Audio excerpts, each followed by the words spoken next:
Assalamualaikum warahmatullahi wabarakatuh.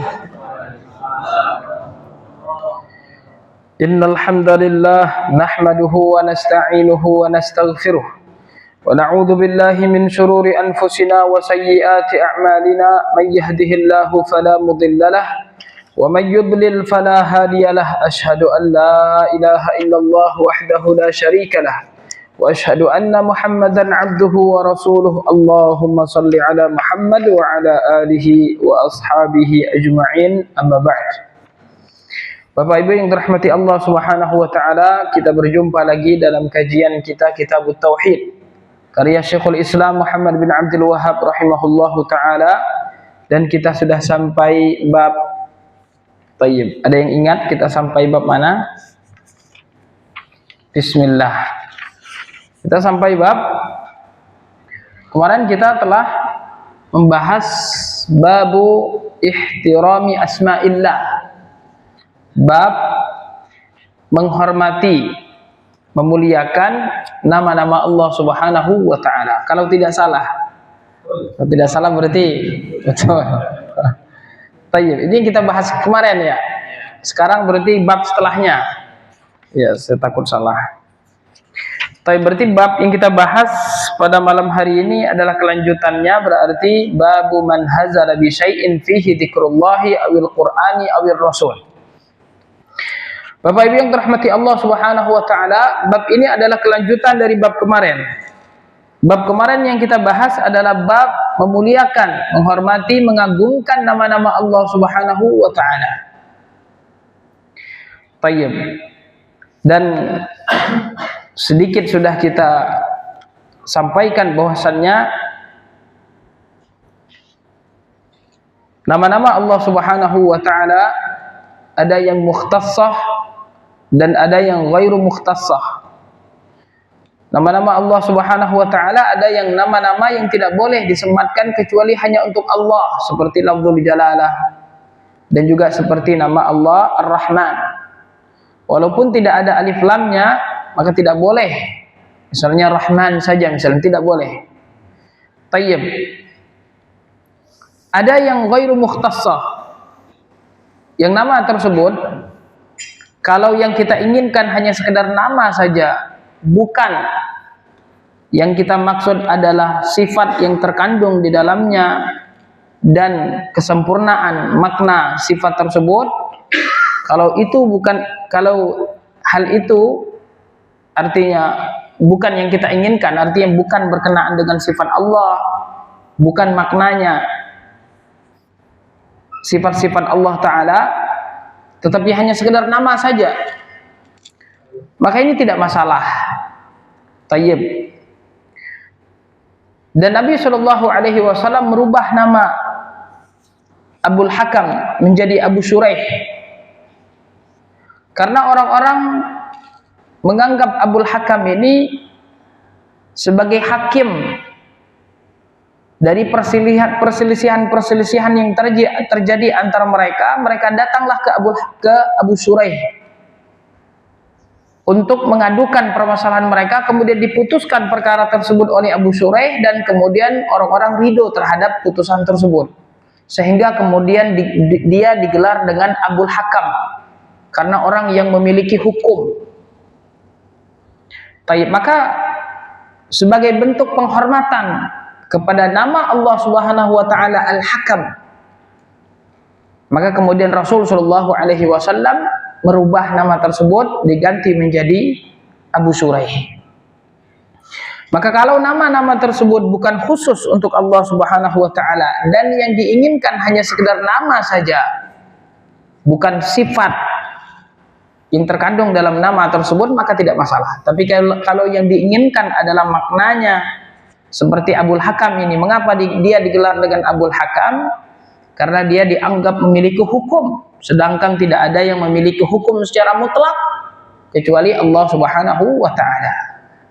Dan hukum Allah Subhanahu wa taala ada 3. Yang pertama adalah hukum kauni, hukum Allah Subhanahu wa taala di alam semesta. Maka tidak boleh kita katakan hukum alam, tapi hukum Allah. Tidak boleh kita katakan anugerah alam, tapi anugerah Allah Subhanahu wa taala. Dan yang kedua adalah hukum syar'i, hukum Allah Subhanahu wa taala dalam syariat Islam. Dan yang ketiga adalah hukum jazai, hukum jazai yang Allah tetapkan sebagai balasan bagi siapa-siapa yang mengerjakan kebaikan dan keburukan. Tayyib. Nah, ini pelajaran kita kemarin. Nah, kelanjutannya adalah ketika orang-orang beriman diperintahkan oleh Allah Subhanahu wa taala untuk mentauhidkan Allah Subhanahu wa taala. Dan ketika mereka mentauhidkan Allah Subhanahu wa taala, maka pasti muncul di dalam hati mereka ta'zim, penghormatan dan pengagungan terhadap Allah Subhanahu wa taala dan nama-namanya. Tayyib. Maka kalau ada seseorang yang kemudian mencela, mengejek, merendahkan Allah, merendahkan ayat-ayatnya Al-Quran, termasuk juga ayat-ayat kauniyah di alam semesta, atau merendahkan Rasul Shallallahu Alaihi Wasallam, maka ini menunjukkan tidak ada iman di dalam hatinya. Karena tidak mungkin ada seorang yang beriman kepada Allah kemudian dia merendahkan Allah, itu tidak mungkin. Tidak mungkin ada seseorang yang beriman kepada Allah dia merendahkan Al-Quran, dia merendahkan Rasul Shallallahu Alaihi Wasallam. Maka barang siapa yang, kata beliau, man hazala bi syai'in fihi dzikrullah awil Qur'ani awil Rasul, barang siapa seseorang merendahkan, apakah dalam bentuk candaan dan lain sebagainya, fihi dzikrullah, maksudnya merendahkan Allah Subhanahu wa taala atau Quran atau Rasul, maka hukumnya kafir, keluar dari Islam. Dalilnya ayat yang akan kita kaji ini, surat At-Taubah ayat 65. Surat At-Taubah ayat 65 ini dalil bahwasanya merendahkan, mengejek Allah, ayat Al-Quran dan Rasulnya Shallallahu Alaihi Wasallam, makanya hukumnya kafir, keluar dari Islam. Tayyib. Ini tidak ada perbedaan antara para ulama. Adapun mengejek agama, mengejek syariat Islam, itu nanti harus dirinci. Apakah yang dimaksud dengan mengejek agama tersebut, mengejek agama Islam, mengejek syariat Allah Subhanahu wa taala, maka ini hukumnya kafir. Tapi kalau yang dia maksud mengejek agama seseorang, maksudnya adalah seseorang tersebut, pelakunya, manusianya yang diejek dan bukan agamanya, tayyib, maka ini termasuk dosa dan tidak boleh mengejek seseorang. Misalnya ada seseorang yang berjenggot, ada seseorang yang celananya di atas mata kaki, diejek. Kalau yang dimaksud ejekan tersebut adalah mengejek orangnya, mengejek personalnya, maka ini tidak kafir, karena yang diejek adalah personalnya. Tapi kalau yang diejek itu adalah syariatnya, yang diejek itu adalah syariatnya. Misalnya tadi kita katakan, ini adalah syariat Rasul Shallallahu Alaihi Wasallam, Rasul melakukan hal tersebut, ini hadis Rasul Shallallahu Alaihi Wasallam, tetap saja diejek, maka baru dia kafir, karena dia mengejek syariat Islam. Tapi kalau diingatkan kepadanya, enggak, saya enggak maksud mengejek syariat Islam, saya enggak maksud mengejek agama, saya maksud mengejek si fulan itu, teman saya, atau si fulan yang lain sebagainya, maka itu tidak kafir. Jadi harus dibedakan kalau dia terkait mengejek agama. Tapi kalau mengejek Allah, mengejek Al-Quran dan mengejek As-Sunnah, mengejek Nabi Sallallahu Alaihi Wasallam, nah tidak ada lagi tawar menawar, tidak ada lagi perlu rincian. Yang perlu dirinci adalah apakah dia tahu, terus yang kedua, apakah dia sadar. Tayyib. Maka kalau dia sadar dan dia tahu itu hukumnya tidak boleh, itu hukumnya haram, tayyib, maka dia Kalau dia tahu, maka dia hukumnya keluar dari Islam. Tayyib. Tapi kalau seandainya dia tidak sadar, lagi mabuk, kemudian mengejek Allah, mengejek Rasulnya, maka di sini tentu menghalanginya dari takfir. Tayyib. Baik Bapak Ibu yang dirahmati Allah Subhanahu wa taala. Maka di sini beliau menyebutkan bab ini, man hazala bi syai'in fihi dzikrullahi awil qur'ani awil rasul. Ini adalah kelanjutan dari bab sebelumnya, di mana bab-bab ini menunjukkan bagaimana seorang mukmin, seorang yang bertauhid, ketika dia telah bertauhid, dia wajib mengagungkan Allah Subhanahu wa taala dan tidak boleh dia merendahkan Allah Subhanahu wa taala. Tayyib. Tidak boleh dia mengatakan misalnya,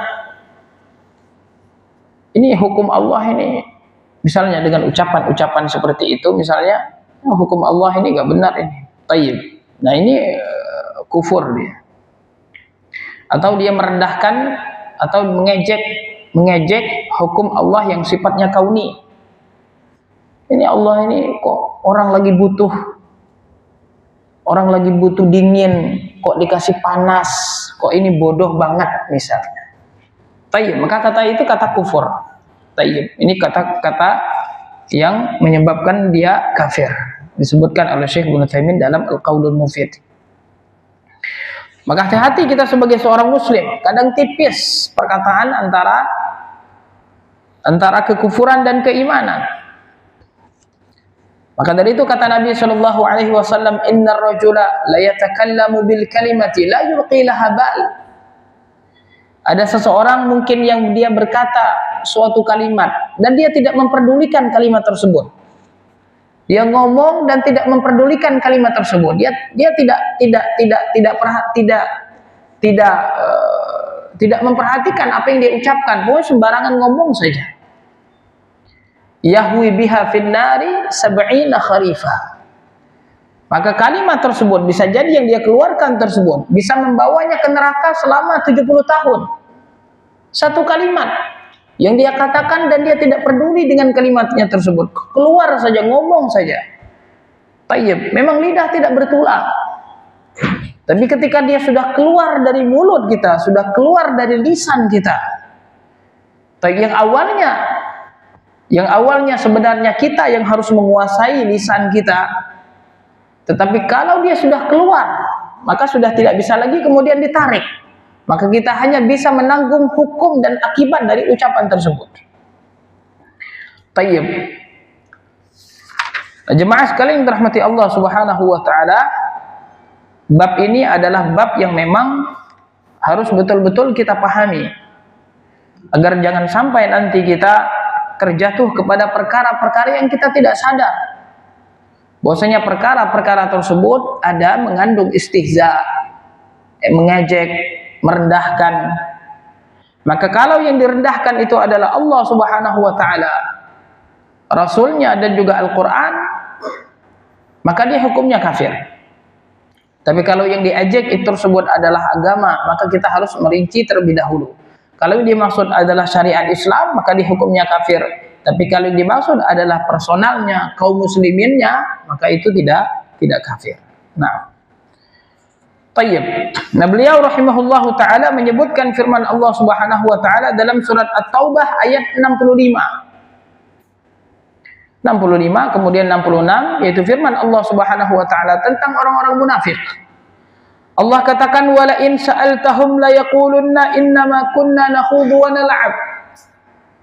Ketika engkau tanyakan kepada mereka, mengapa mereka ucapkan kata-kata tersebut? Ayat ini berkenaan dengan cerita orang-orang munafik yang mereka ikut pada perang Tabuk, terjadi pada tahun ke-9 Hijriah. Sebagian orang munafik tinggal di Madinah, sebagian orang munafik ikut dalam perang Tabuk. Maka ketika mereka pulang ke Madinah, orang-orang munafik tersebut menjadikan pembicaraan mereka di perjalanan tersebut untuk menghilangkan keletihan dan lain sebagainya. Maka mereka berbicara, dan yang menjadi bahan pembicaraannya adalah ejekan terhadap Rasul Shallallahu Alaihi Wasallam dan para sahabatnya. Apa ucapan mereka yang membuat mereka kufur, yang membuat mereka kafir? dan tidak diterima taubat mereka, tidak diterima uzur mereka. Tayyib. Padahal agama Islam mengajarkan kita untuk memaafkan. Allah Subhanahu wa taala Maha Pengampun. Nabi kita sallallahu alaihi wasallam pemaaf. Ketika beliau telah membebaskan Mekah, beliau kumpulkan orang-orang kafir Quraisy. Kemudian beliau menanyakan kepada mereka, "Madza tadhunnu af'alu bikum?" Apa yang kalian kira yang saya lakukan terhadap kalian? Orang-orang kafir Quraisy ini semuanya sudah tidak berdaya lagi. Dulu mereka yang mencela Nabi, yang memfitnah Nabi, yang mengusir Nabi, yang ingin membunuh Nabi, yang menyakiti Nabi Shallallahu Alaihi Wasallam. Mudah saja kalau Nabi mau misalnya mau menghukum mereka satu persatu. Kata Nabi Shallallahu Alaihi Wasallam, "Idhabu fa innakum tulaqa." Pergilah kalian, sesungguhnya kalian bebas. Dibebaskan oleh Nabi Shallallahu Alaihi Wasallam tanpa syarat.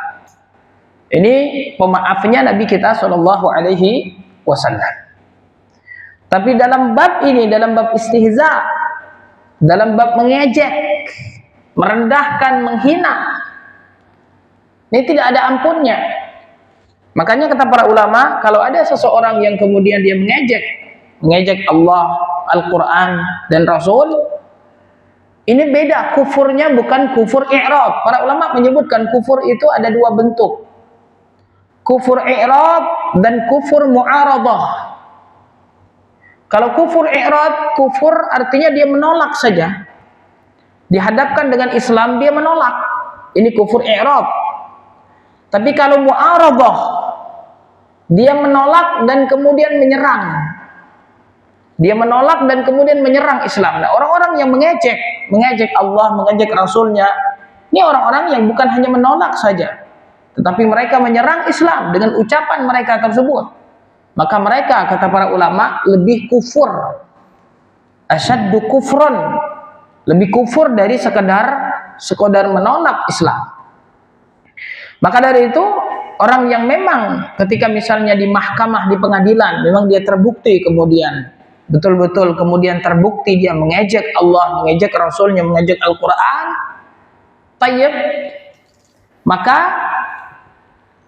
tidak diterima taubatnya. Tidak diterima taubatnya, walaupun dia bertaubat kepada Allah Subhanahu wa taala. Taubatnya kepada Allah Subhanahu wa taala, kalau dia betul-betul bertaubat, Allah Subhanahu wa taala Maha penerima taubat. Tapi kalau berkenaan dengan Rasul sallallahu alaihi wasallam, kata para ulama, dia taubatnya kepada Allah. Tapi yang berkenaan dengan Rasul, kalau Rasul sudah tidak ada, kalau Rasul masih hidup, mungkin bisa Rasul maafkan. Tapi kalau Rasul sudah tidak ada, tayyib, maka kata para ulama hukumnya tetap ditegakkan.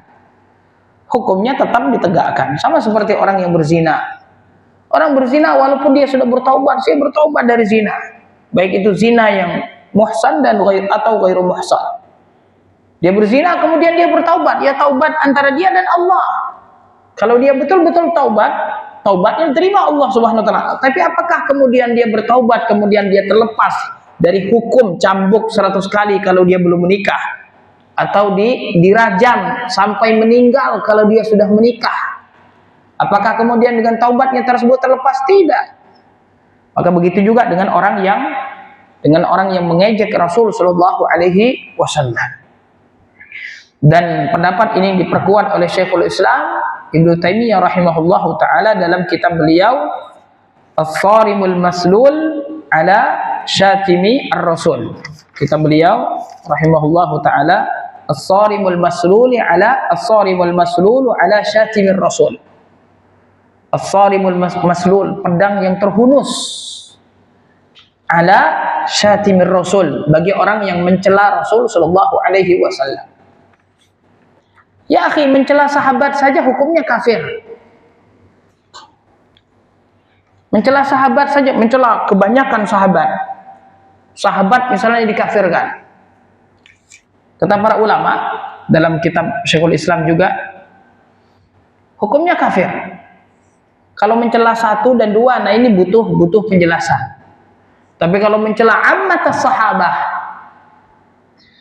tayyib, karena ketika mencela para sahabat, mengatakan kebanyakan para sahabat itu semuanya kafir, kebanyakan para sahabat itu semuanya jelek, semuanya pendusta dan lain sebagainya. Ketika dia mencela sahabat, maka pastinya dia mencela Allah Subhanahu wa taala dan pernyataan keridhaan dan pujian Allah Subhanahu wa taala dalam Al-Qur'an tentang para sahabat. Kuntum khaira ummatin ukhrijat lin-nas radhiyallahu anhum wa radu anhu.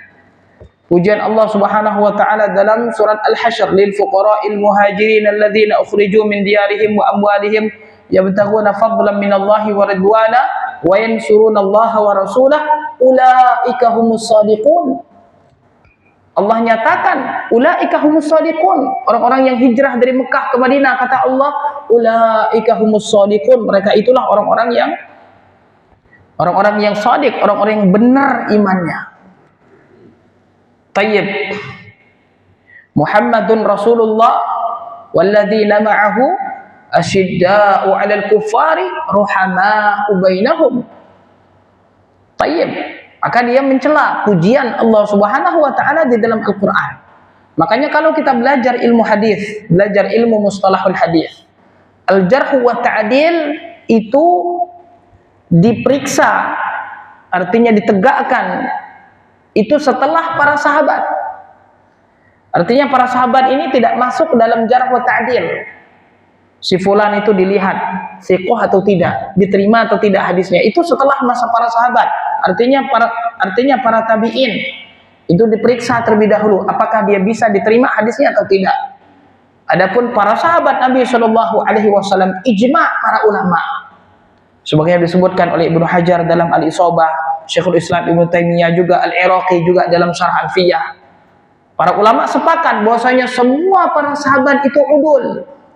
Bahkan jahalatus sahabah la tadur. Misalnya ada seorang perawi, ada seorang tabi'i mengatakan an rajulin min ashabi Rasulillah sallallahu alaihi wasallam, dari seseorang laki-laki dari sahabat Rasul. Tidak disebutkan namanya, dari mana dan seperti apa. Disebutkan dia adalah seorang sahabat. Maka ini tidak sedikit pun merusak kesahihan hadis tersebut, karena semua para sahabat adalah udul. Taib yang kedua, orang yang mencela sahabat Nabi Shallallahu alaihi wasallam, maka otomatis dia mencela Nabi Shallallahu alaihi wasallam. Orang-orang yang selalu bersama dengan Nabi Shallallahu alaihi wasallam, mereka disukai dan diridhoi. Tayyib, dan juga Nabi Shallallahu alaihi wasallam memberikan amanah kepada mereka. Abu Bakar As-Siddiq, sahabat Nabi Shallallahu alaihi wasallam sebelum beliau diangkat menjadi nabi.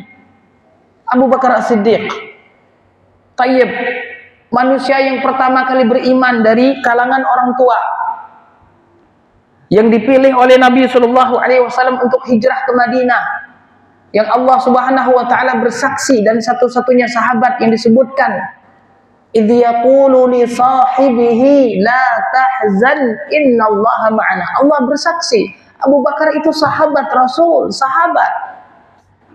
Kita kalau misalnya ketemu dengan temannya ayah kita saja, kita masya Allah, kita hormat, kita segan teman bapak dulu, teman para guru-guru, temannya Ustadz Yazid dulu, temannya Ustadz Hakim, kita segan.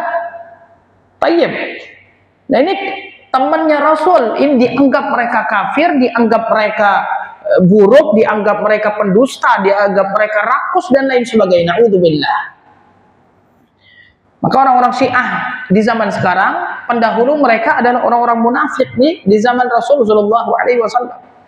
Ketika mereka mencela para sahabat Rasul sekarang, maka sungguh yang mereka teladani adalah orang-orang munafik di zaman Rasul Shallallahu alaihi wasallam.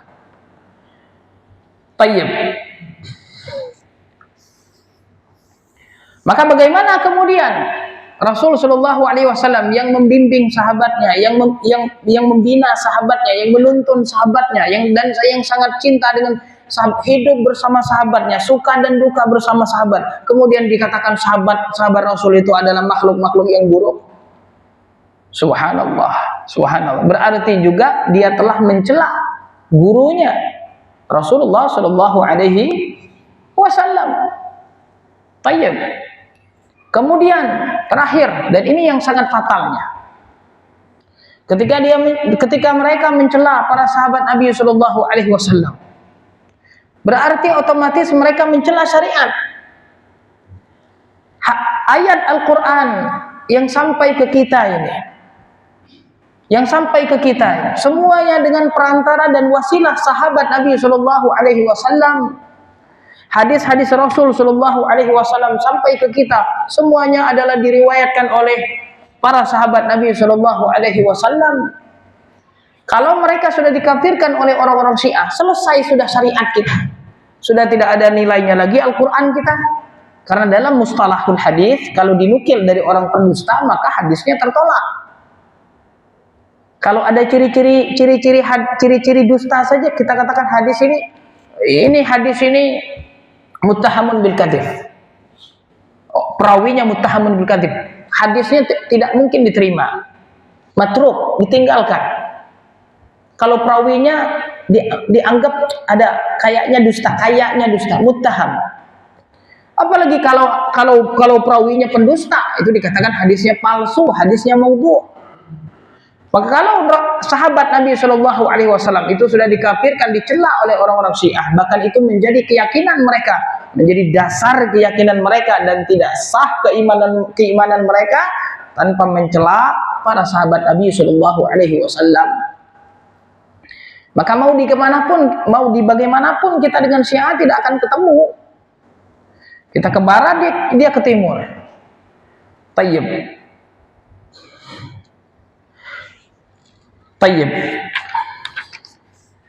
Nah, jamaah sekalian yang dirahmati Allah Subhanahu wa taala, apa yang dikatakan oleh orang-orang munafik terhadap Nabi dan para sahabat Nabi sallallahu alaihi wasallam? Kata mereka, "Ma ra'aina mithla qurra'ina haula." Kami tidak pernah melihat seperti para qurra itu para pembaca Al-Quran. Maksudnya adalah para sahabat-sahabat Rasul. Qurra di sini maksudnya adalah sahabat-sahabat Rasul. Arghabu butunan. Mereka ini arghab itu orang yang perutnya luas, perutnya gendut, rakus makan. Naudzubillah. Para sahabat Nabi Shallallahu Alaihi Wasallam, kalaupun mereka punya harta, habis untuk mereka gunakan di jalan Allah. Rasul Shallallahu Alaihi Wasallam berhari-hari pada perang Khandaq tidak makan. Sahih, sampai beliau melilitkan batu di perut beliau sallallahu alaihi wasallam. Ketika beliau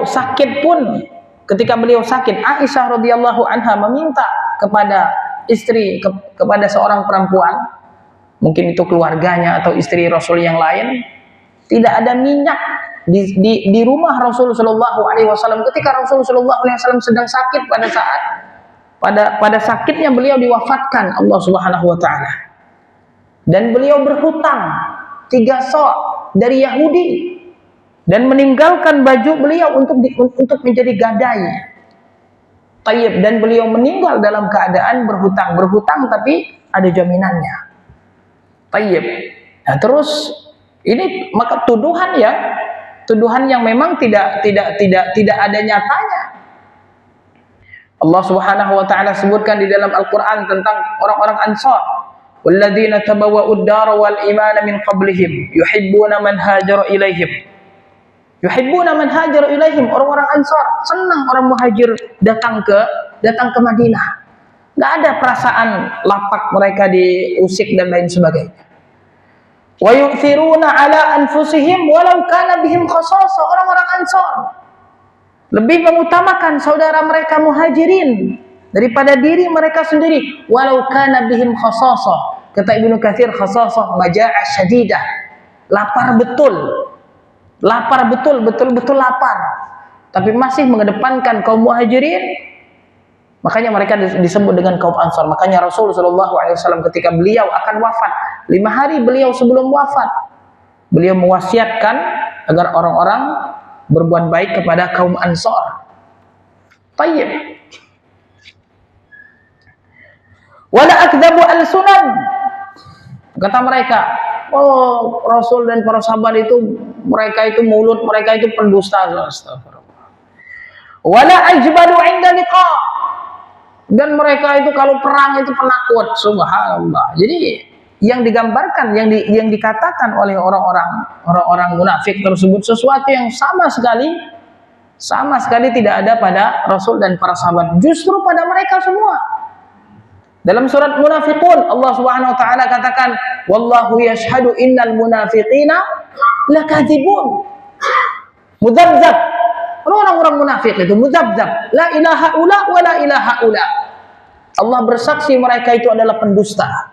Terus nuduh Rasul dan para sahabat sebagai pendusta. Tayyib. Nuduh Rasul dan para sahabat rakus terhadap dunia. Padahal mereka sendirian. Kenapa mereka menjadi munafik? Kenapa mereka menjadi munafik? Orang yang kafir ini ada 4. Yang pertama ahlul kitab. Yang kedua orang-orang yang selain dari ahlul kitab. Yang ketiga orang-orang murtad. Dan yang keempat adalah orang munafik. Mereka semua di dalam neraka dan berbeda-beda tempat mereka di neraka. Dan orang-orang munafik tempat mereka, innal munafiqina fid darkil asfali minan nar. Orang-orang munafik. Tayyib. Maka jauh sekali yang dituduhkan oleh orang-orang munafik kepada Rasul sallallahu alaihi wasallam dan para sahabat. Tayyib. Dan penakut orang-orang munafik ini. Yahsabuna sayhatan alaihim. Orang-orang munafik disebutkan Allah dalam surah Al-Munafiqun tersebut. Tayyib. Idza ra'aitahum tu'jibuka ajsamuhum wa yaqulu tasma' qawlahum wa yaqulu tasma' qawlahum ka'annahum khushubun musannadah yahsabuna kulla sayhatin 'alaihim. Orang-orang munafik tersebut disifatkan Allah Subhanahu wa taala yahsabuna kulla sayhatin. Kalau ada suara, kan orang-orang munafik ini paling takut kalau saja seandainya rahasia mereka terbongkar.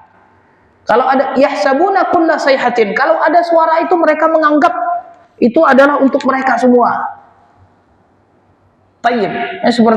Seperti takutnya orang-orang Israel saat ini. Takut sekali mereka dengan kaum muslimin.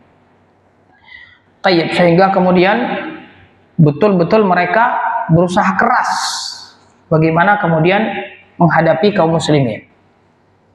Rasa takut, tapi kemudian yang mereka ungkapkan menjadi sebuah gerakan Zionis untuk kaum muslimin. Padahal mereka pada hakikatnya adalah penakut. Tayyib. Yakni Rasulullah sallallahu alaihi wasallam wa ashabahul qurra. Faqala lahu Auf ibn Malik. Sahabat Nabi sallallahu alaihi wasallam yang mendengar perkataan tersebut. Ada satu orang yang berbicara. Terus yang lainnya pada kemana? Yang lainnya diam. Makanya tidak boleh kita kalau ada orang yang ada yang mengejek Allah, mengejek Rasulnya dan mengejek Al-Quran, kemudian kita diam saja di situ. Tidak menyatakan kebencian, tidak menyatakan kemarahan, tidak boleh kita di situ. Tayyib. Allah Subhanahu wa taala dalam surat An-Nisa ayat 140, "Wa qad nazzala 'alaikum fil kitabi an idza sami'tum ayatillahi yukfaru biha wa yustahza'u biha." Apabila ayat-ayat Allah Subhanahu wa taala yukfaru biha, ayat-ayat Allah Subhanahu wa taala diingkari. Ada majelis yang di situ mereka mengingkari ayat-ayat Allah Subhanahu wa taala. Wa yustahza'u biha, dan mengejek ayat-ayat Allah Subhanahu wa taala, fala taq'udu ma'ahum hatta yakhudu fi haditsin ghairi. Fala taq'udu ma'ahum, maka jangan duduk bersama mereka. Bahkan para ulama berdalil dengan ayat ini tidak boleh duduk dengan ahlu bid'ah kecuali untuk menasihati mereka. Fala taq'udu ma'ahum hatta yakhudu fi haditsin ghairihi innakum idzan mithluhum. Kalau kalian tidak mengingkari mereka, kalian duduk bersama mereka, idzan kalian seperti mereka.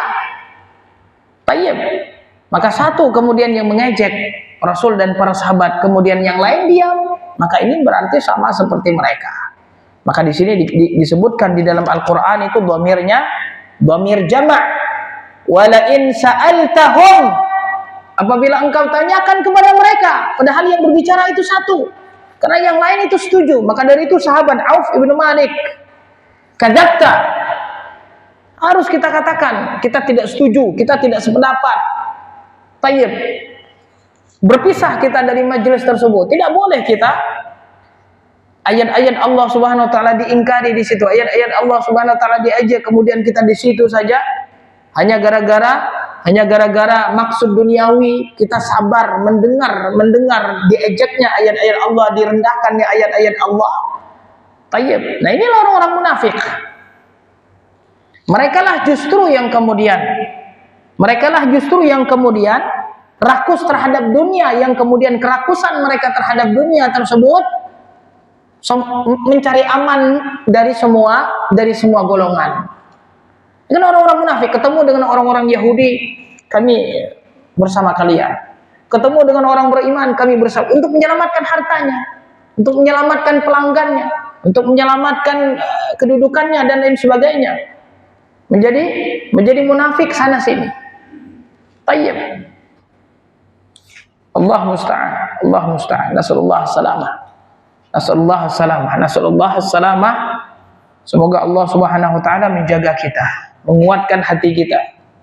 Tayyib, agar kita kuat untuk menghindar dari majelis-majelis tersebut. Dan kadang banyak majelis-majelis tersebut bahkan muncul dari orang-orang yang kadang muslim seperti kita, berkopiah seperti kita, bahkan berjubah, bahkan kemudian orang-orang yang memiliki titel dan lain sebagainya. Diajak ayat-ayat Al-Quran, diajak sunnah-sunnah Nabi Sallallahu Alaihi Wasallam, diajak sunnah-sunnah Nabi Sallallahu Alaihi Wasallam, terus kita berada di situ. Tayyib, kita berada di situ untuk maksud nasihat, tidak masalah. Nasihat, kita ingin rubah, kita ingin sampaikan, berdebat dengan mereka, tidak masalah. Seperti yang dilakukan oleh Auf bin Malik. Kadzabta wallah, kadzabta, engkau dusta. Walakinnaka munafiq, engkau ini adalah munafik. Kata para ulama, boleh menyebut seseorang itu sebagai munafik kalau tanda-tandanya memang sudah jelas. Kalau tanda-tandanya memang sudah jelas, tapi tidak boleh kemudian serta-merta kita katakan orang itu munafik.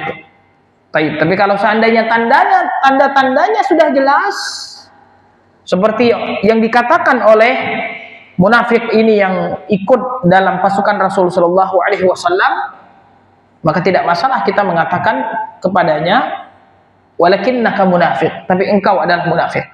La akhbiranna Rasulullah Sallallahu Alaihi Wasallam, kata Auf bin Malik, saya akan mengabarkannya kepada Rasul.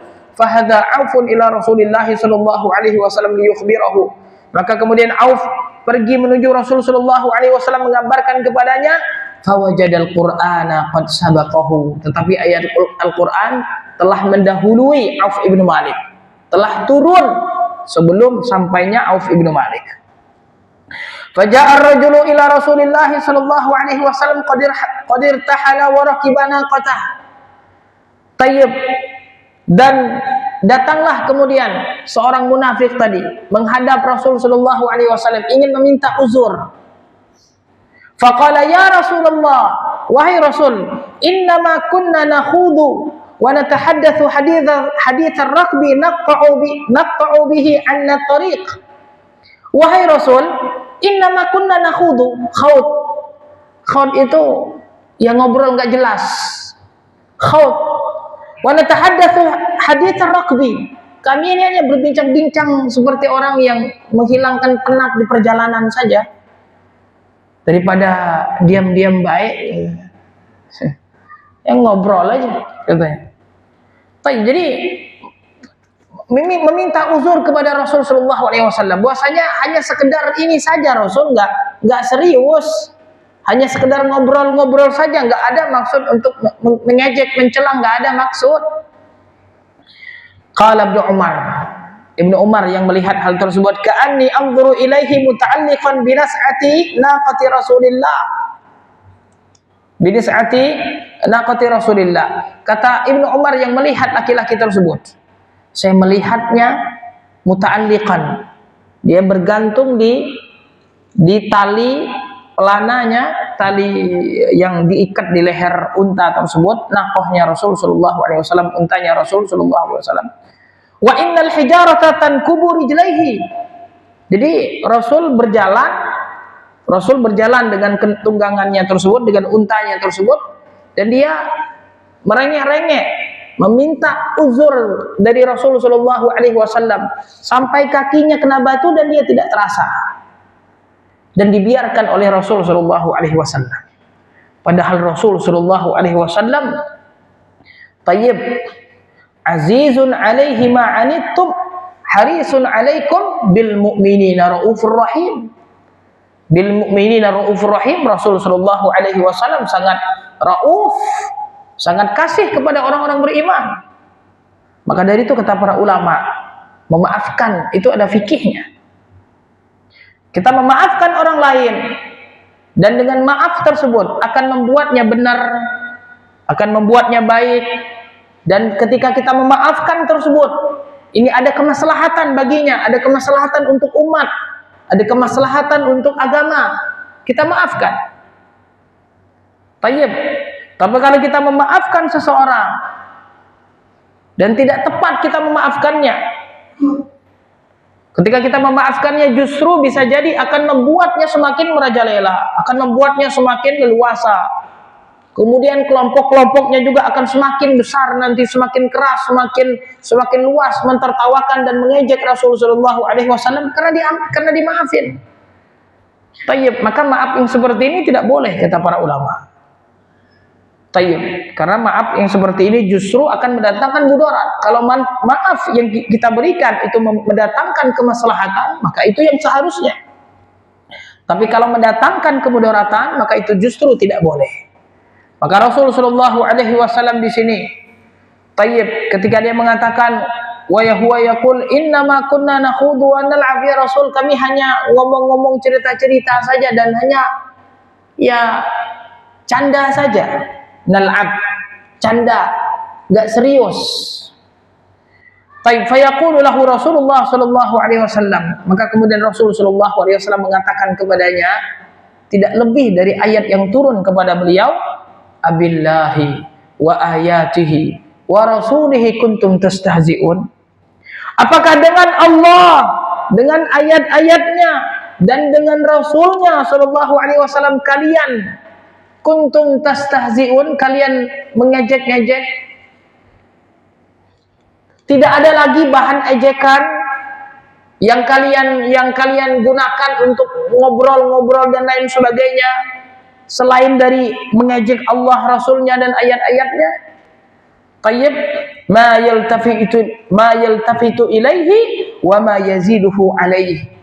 Rasul sallallahu alaihi wasallam tidak menoleh sedikit pun kepadanya dan tidak menambah ucapan beliau selain membacakan ayat tadi. Ayat yang turun kepada Nabi sallallahu alaihi wasallam, billahi wa ayatihi wa rasulihi kuntum tastahzi'un. Maka dari itu kata para ulama, kalau ada yang mengejek Allah, mengejek Rasulnya, mengejek Al-Quran, tidak ada alasan apapun yang bisa diterima. Mau alasan yang gak serius, mau alasan ini, mau alasan itu dan lain sebagainya, tidak boleh. Maka dari itu hal yang seperti ini pun, tayyib, tidak mungkin ada seseorang yang masuk Islam dia tidak tahu perkara ini tidak boleh. Tayyib, karena semua sudah ma'ruf. Tidak mungkin dalam agama lain saja, kalau masuk agama lain seseorang mencela Tuhan, mencela Isa dan itu mencela yang mereka anggap Tuhan itu. Bukan, tidak mungkin suatu agama membolehkan. Pastilah suatu agama itu melarang. Maka kalau ada yang mengatakan saya tidak tahu misalnya, itu tayyib, itu syarat sangat jauh sekali. Sangat jauh, syaratnya sangat jauh sekali. Ini pada perkara-perkara misalnya ada orang yang misalnya mengingkari hukumnya, misalnya hukum sholat, hukum zakat, hukum puasa misalnya.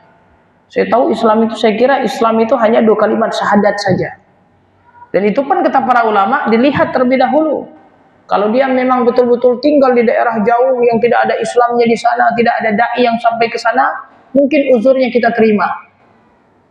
Tapi kalau dia hidup bersama kaum muslimin dan kemudian mengatakan tidak tahu salat itu wajib, nah ini uzurnya tidak diterima. Tayyib. Maka syarat orang yang misalnya jahil itu, memang jahil itu menjadi sebuah uzur dari jatuhnya pada kekufuran dan kesyirikan. Betul, al-udhru bil jahli itu betul memang ada. Tetapi juga para ulama melihat jahil yang seperti apa yang kemudian dijadikan itu sebagai uzur. Kalau Anda mengatakan saya tidak tahu. Tayyib, seperti apa Anda tidak tahunya? Seperti misalnya perkara-perkara yang sifatnya mencela Allah, Rasulnya dan juga Al-Quran ini, tidak mungkin Anda tidak tahu itu sesuatu yang terlarang. Pastilah Anda tahu itu sesuatu yang terlarang. Maka ketika dia mengejek Allah dan Rasulnya, maka kemudian tinggal kita tanya, ente sadar nggak? Tayyib. Kalau mungkin dia mengatakan saya tidak tahu, tayyib, maka ini bisa masuk ke persidangan. Nanti di persidanganlah yang menentukan dia benar-benar tidak tahu. Ya bisa jadi, tapi jauh. Wallahu a'lam. Barakallahu fiik. Azan ya. Barakallahu fiik.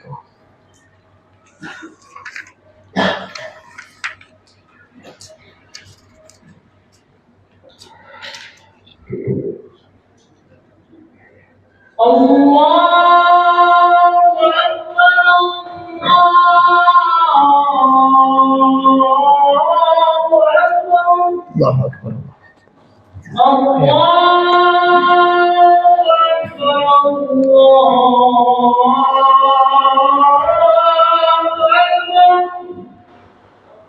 Asyhadu an la ilaha illallah. Asyhadu an la ilaha illallah.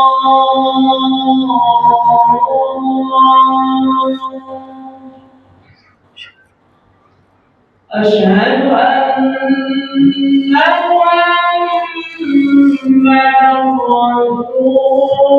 Rasulullah.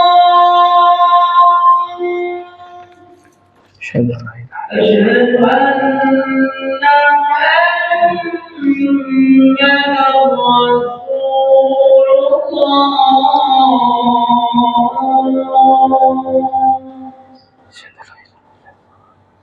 Hayya 'alas shalah.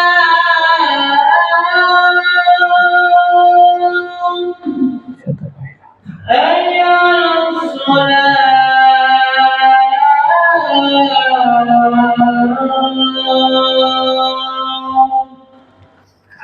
Hayya 'alal falah.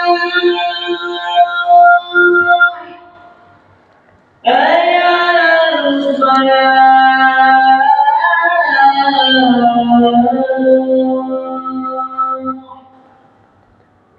Allahu Akbar, Allahu Akbar. Allahu Akbar. La ilaha illallah. La ilaha illallah.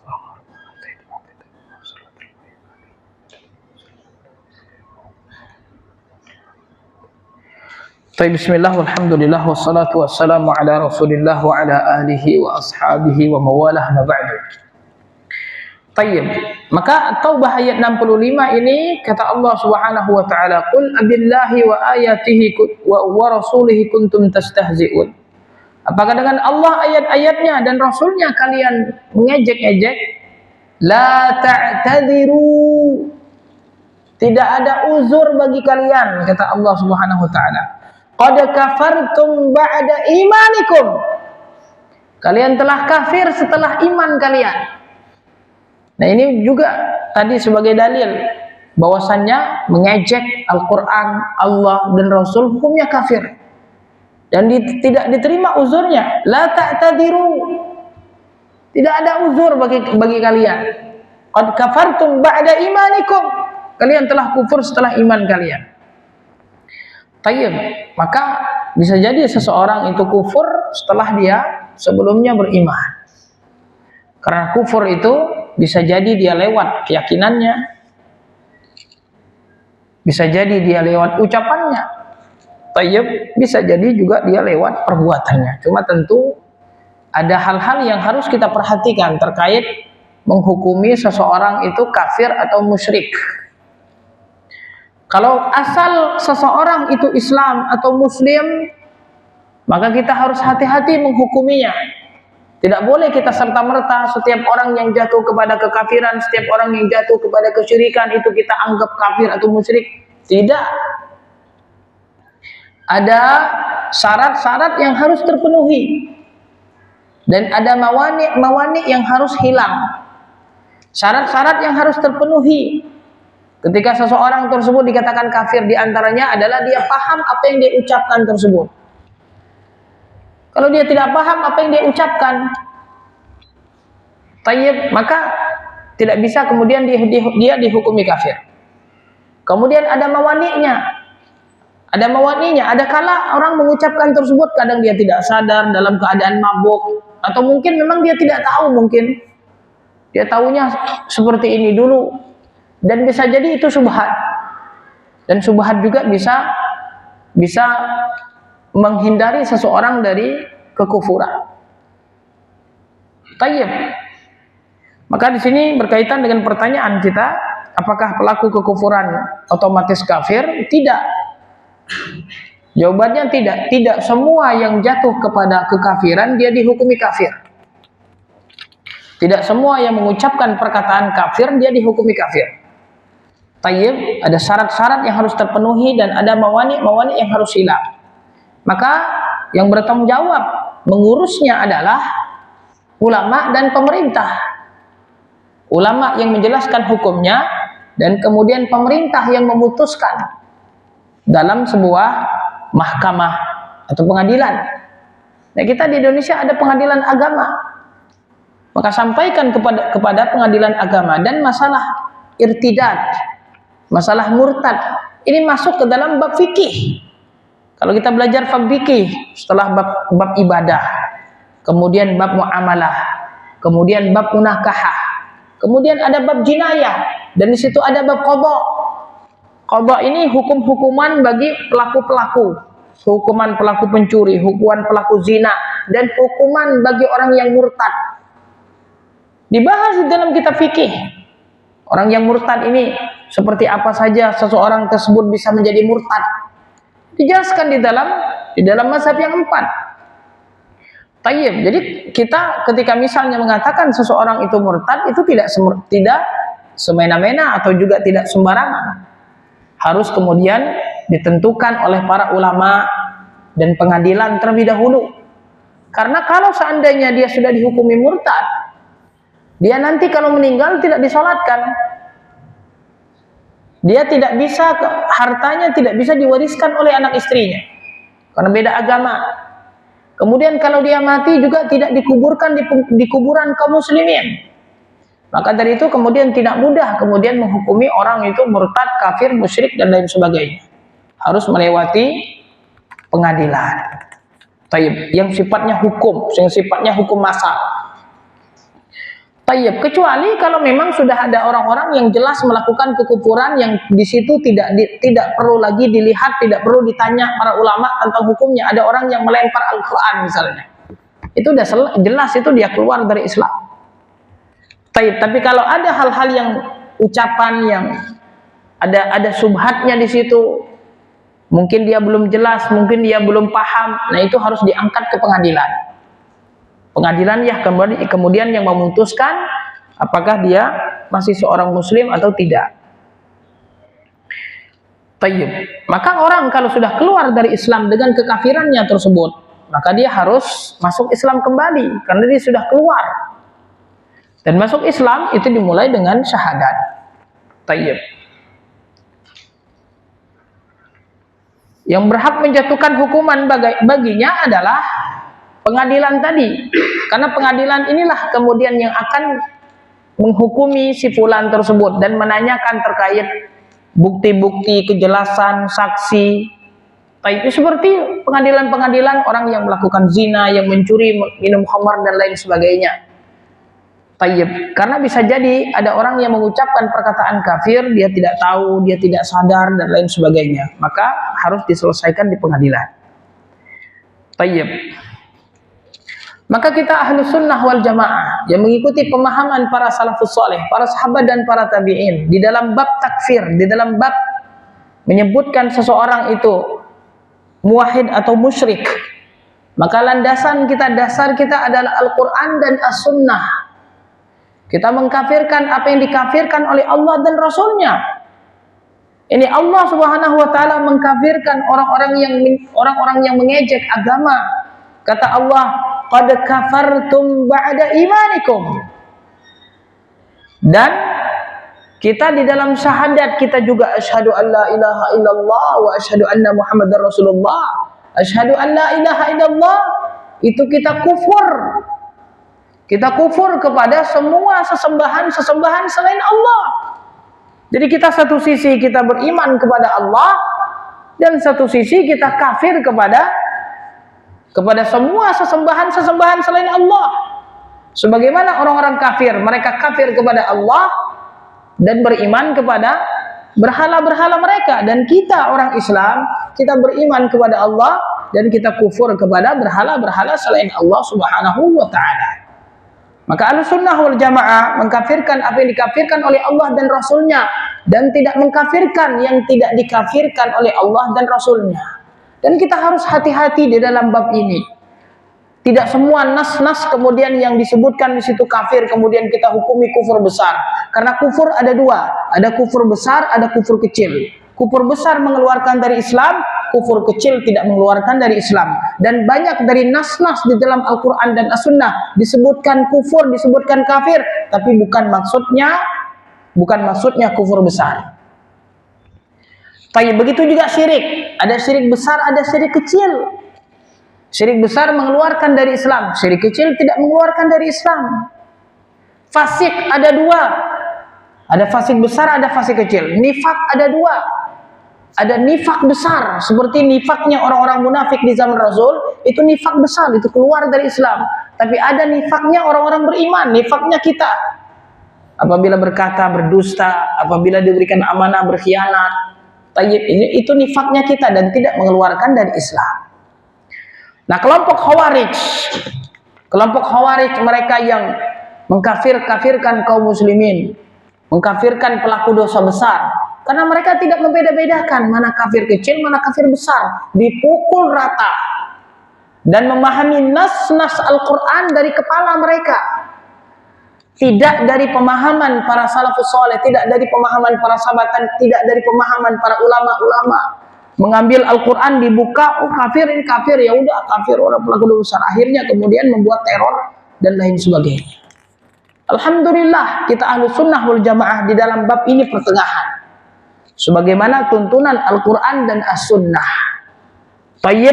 Kita mengkafirkan apa yang dikafirkan oleh Allah dan Rasulnya, dan tidak boleh mengkafirkan yang tidak dikafirkan Allah dan Rasulnya. Tidak boleh yang tidak ada nasnya.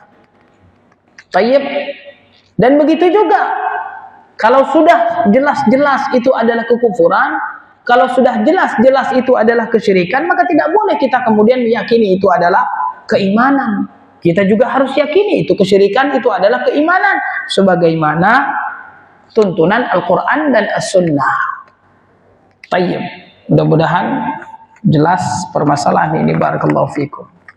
Nanti kalau tidak jelas kita ngobrol lagi. Barakallahu fikum. Alhamdulillah kita ahlu sunnah wal jamaah di dalam bab ini sesuai dengan nas, tidak kita mencela-mencela, hitam-hitam, putih-putih. Tidak ada yang berubah dari kita, tetapi kita berjalan sebagaimana yang termaktub di dalam Al-Quran dan As-Sunnah, sebagaimana pemahaman para sahabat dan para tabi'in, para imam kita yang empat, Abu Hanifah,